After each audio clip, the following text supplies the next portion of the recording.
Ryan Argo. I'm with ORSANCO. Boat, what you're doing? So it's a 18-foot John boat.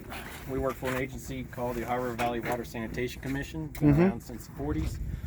Do biological and water quality surveys up and down the whole Ohio River. So this vessel, it puts electricity in the water, and we use that to sample the fish community and use it as an indicator for the health of the water. Right now we're out setting samplers for macroinvertebrates, so those are insects, arthropods, other things that spend a portion of their life in the water, and just like the fish, we use those as a second indicator for the health of the water.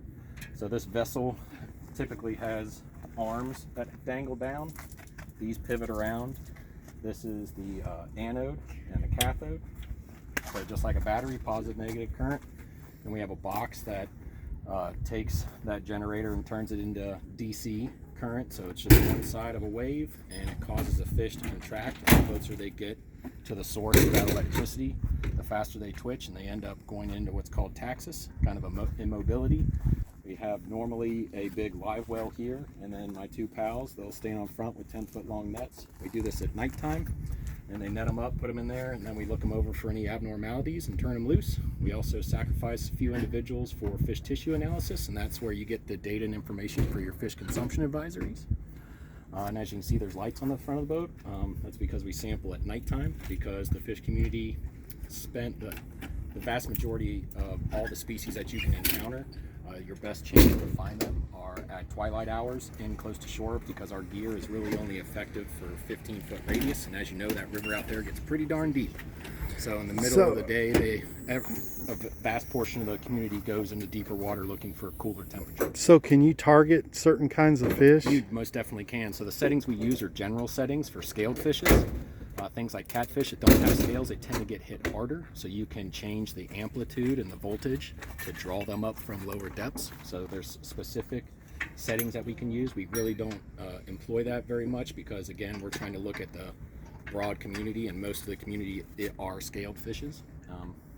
But yeah, we can definitely change the settings. We have settings that, because silver carp are highly they respond to any type of disturbance in the water. When you first step on the electricity, an acre of fish will go up. So we can change the settings, the amplitude, and the pulses per second to actually put them into taxis as opposed to just driving them away. Because I've seen these boats full of Asian carp where the Fish and Wildlife people are studying them.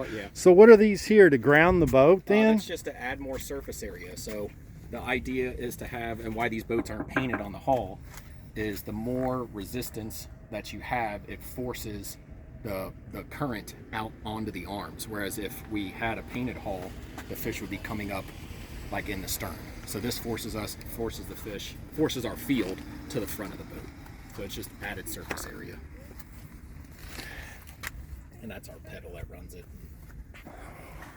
Oh, you got covers over the lights. So okay. Just LED lights. They're the same brand. A lot of people throw in their cars, rigid. That's interesting. Yep. So, like I said, we have this torn down now, just to set macroinvertebrate stuff, samplers.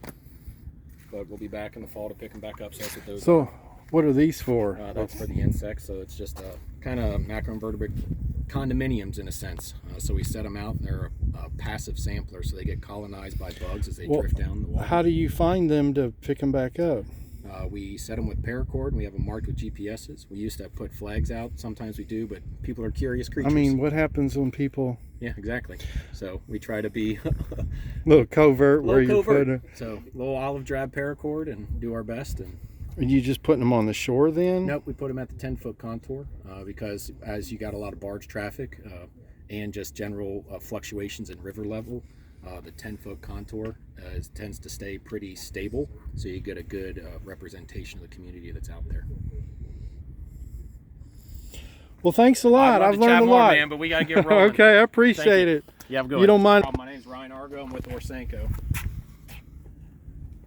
ORSANCO.